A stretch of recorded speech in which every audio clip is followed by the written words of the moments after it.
Soos wat ons verlede week vir mekaar gesê het, kan ek en jy net ontdek wie ons is, hoekom ons hier is en waarheen ons op pad is, wanneer ons tyd maak om stil te word by die een wat ons gemaak het. Hoe nader ek dan aan God kom, en hoe meer ek sy vriend word, hoe meer begin ek verstaan hoekom is ek, en wat is sy plan vir my lewe. Die vraag is, hoeveel tyd maak ek en jy in ons verhouding met God? God het nie moed verloor met die mens nie, ook nie met jou en my nie. Genesis 12 reik hy weer uit na die mens, met 'n nuwe plan. Genesis 12 vers 1. Die Here het vir Abraham gesê, trek uit jou land uit, weg van jou mense en jou familie af na die land toe wat ek vir jou sal aanwys. Ek sal jou 'n groot nasie maak. Ek sal jou seën en jou 'n man van groot betekenis maak.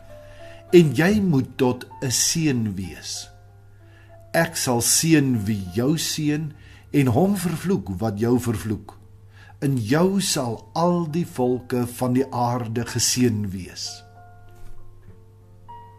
Elkeen van ons wat lewe vandag wil iets of daarmee iemand wees wat belangrik is. 'n Diep seën, soos die een ou gesê het, jong, jy is so diep, net 'n klein stukkie van jou steek bo die grond uit. Wel al is dit nou daai diepte, maak nie saak nie, ons wil geag word, raak gesien word.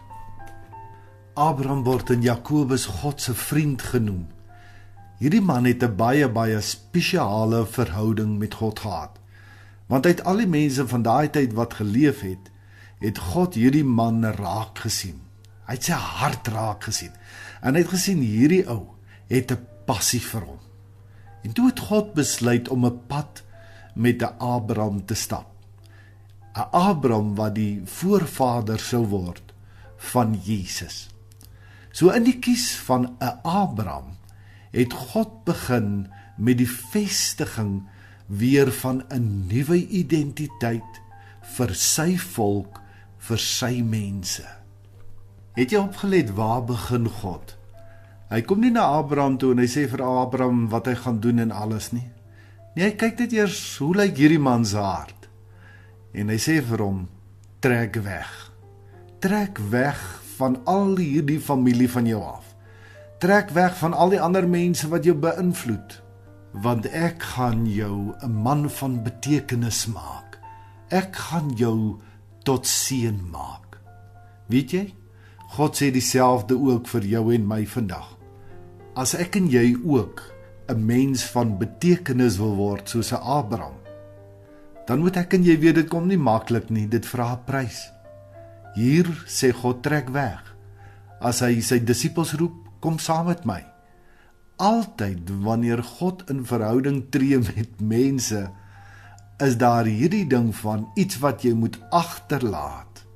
Jy moet jou losmaak van dinge wat jou vasmaak, sodat jy saam met hom wat die weg, die waarheid en die lewe is, op 'n nuwe pad kan stap, om sodoende te ontdek wie jy werklik is, en wie die God is wat jy aanbid, sodat jy ook God se vriend kan word.